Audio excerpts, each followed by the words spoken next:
Bonjour à tous, bonjour à toutes. Alors voilà, je m'appelle Julien Oana et je suis un entrepreneur.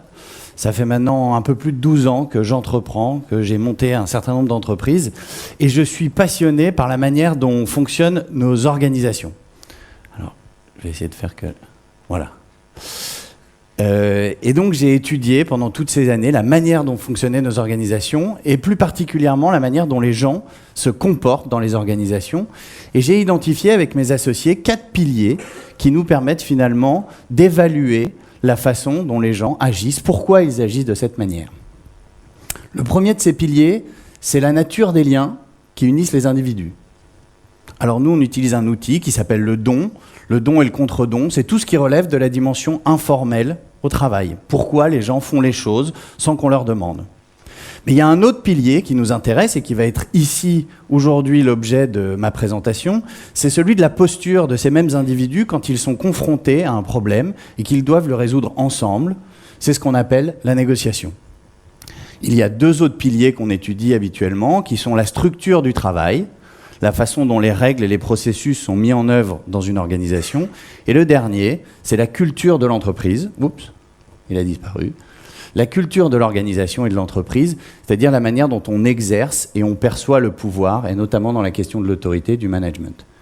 Alors, aujourd'hui, j'ai décidé, puisque j'ai peu de temps, de vous présenter exclusivement un de ces phénomènes, celui qui est mon chouchou, mon favori, qui est la posture des individus et donc la négociation.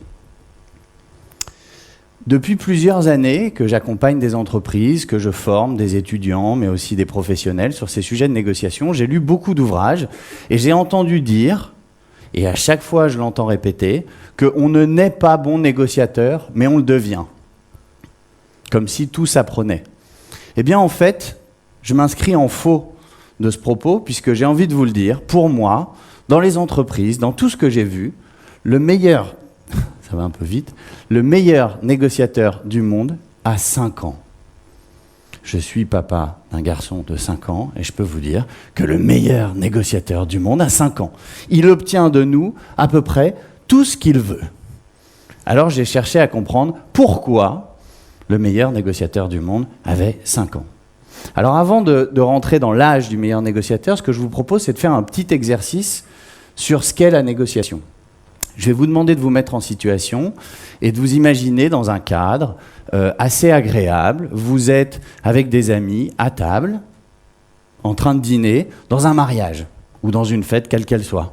Ok, ça va, j'en vois qui font des signes de tête, ça a l'air assez agréable.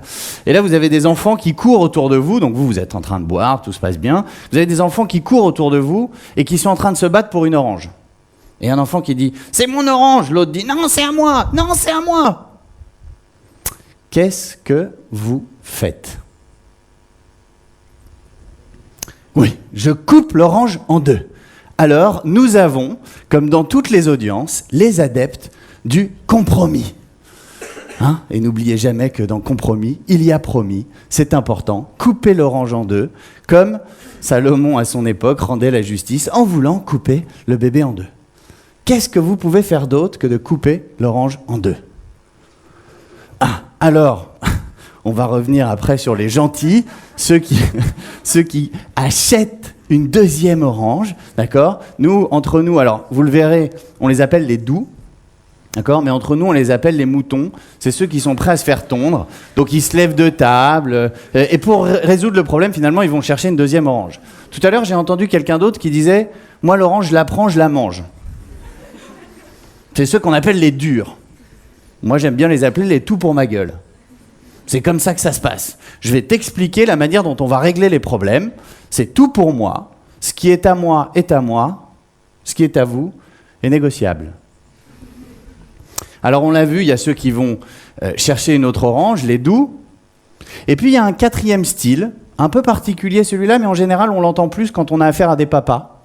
Parce que c'est un secret que, entre papas et de père en fils, on se passe d'année après année, de génération après génération. Quand on est confronté à ce type de problème, On regarde les enfants et on leur dit « Bah, va voir ta mère ». On retrouve ces comportements d'ailleurs dans le management, dans les organisations. Vous savez, c'est les managers, vous venez les voir, vous leur dites « J'ai un problème, aide-moi, qu'est-ce que tu préconises ?» Et le manager vous regarde et vous dit « Tu sais, à ton âge, j'ai été confronté au même type de situation. Franchement, je me suis débrouillé tout seul et honnêtement, j'en suis sorti grandi. Alors j'ai envie de te dire, bonne chance. » Ça, c'est ceux qu'on appelle les évitants. Les plus durs, les anguilles, qui ne sont pas faciles à cerner. Maintenant, imaginez que vous choisissiez la réponse qui est la plus communément admise, c'est-à-dire vous prenez l'orange et comme la plupart des gens, vous choisissez le compromis, vous coupez l'orange en deux, vous en donnez la moitié à un des enfants, l'autre moitié à l'autre des enfants. Et là, vous avez le premier qui prend sa moitié d'orange, qui la presse, qui prend et qui fait un jus d'orange et qui la boit, l'autre qui prend sa moitié d'orange, qui pèle la peau et qui utilise la peau, enfin le zeste de la peau, pour faire un yaourt au zeste d'orange. Qu'est-ce que vous vous dites ? En dehors du fait qu'un enfant qui se fait un yaourt au zeste d'orange, c'est un peu bizarre, je vous l'accorde, mais c'est théorique. Qu'est-ce que vous avez pu rater ? Oui ?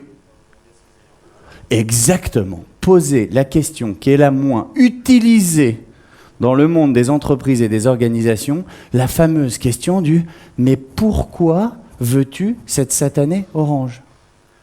Les gens, quand ils sont confrontés à un problème, sautent directement à une solution.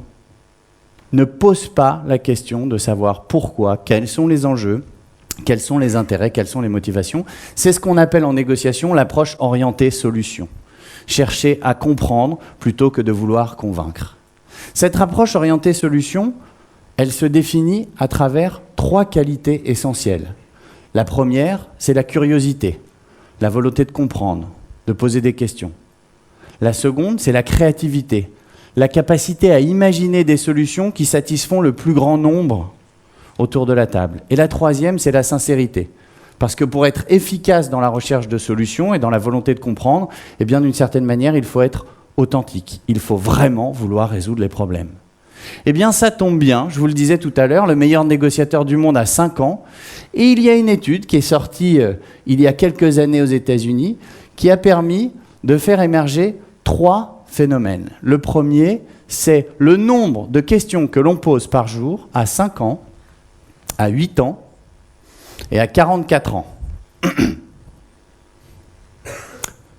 Le nombre de questions qu'on pose par jour, c'est bien entendu la volonté d'être curieux.